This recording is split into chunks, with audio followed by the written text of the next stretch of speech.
Game.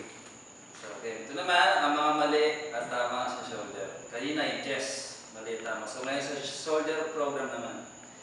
Karamihan ng datihan, o mga bagong nahahawas na datihan, ganito mag-side raise. Makakatawa pero kailangan mong gawin. Sa kanila, ganito. Bukod sa baduy, nagbe-bend lagi yung knee. So, bukod sa, ang side raise is dapat, dito lang. Sa side, then. So, pag gumagano ka, hindi tinatamaan ang tamang part. Same time, mali, dahil dinadaya mo sa pwersa ng paa. Ito yung tama. Straight, chest up, butt up, side raise, okay. Iangat natin siya ng pantay yung dumbbell, siko, at shoulder. Same time, baba. Mali rin yung ginaganito. Mali. So, straight siya sa baba, pag-angat, siko pwersa. Okay. Concentrate. Okay. Mali sa side raise. Tama.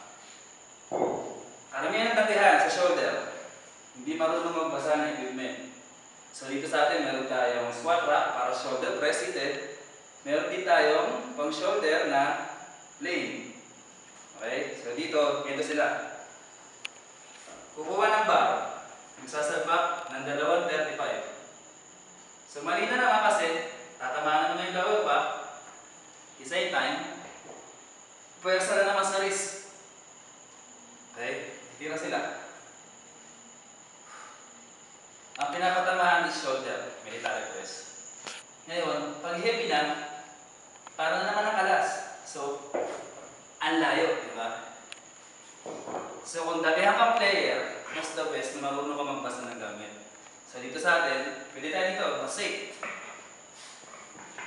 Diba? Natin natin yung kuhaan. So, ang tira mo kanina is military press. Hindi ka tumitira ng wrist, hindi ka rin tumitira ng double back. So, mas madali dito, tamaan yung pinapatamaan. So, okay? Lalagay ka ng place. Sandal. Importante sa military press is nakasandal. Hindi pwede nakakatugbaras ka. Okay? So, kuha ka rito. Ito ang tama. Okay? Tapusin ka man, ayan lang.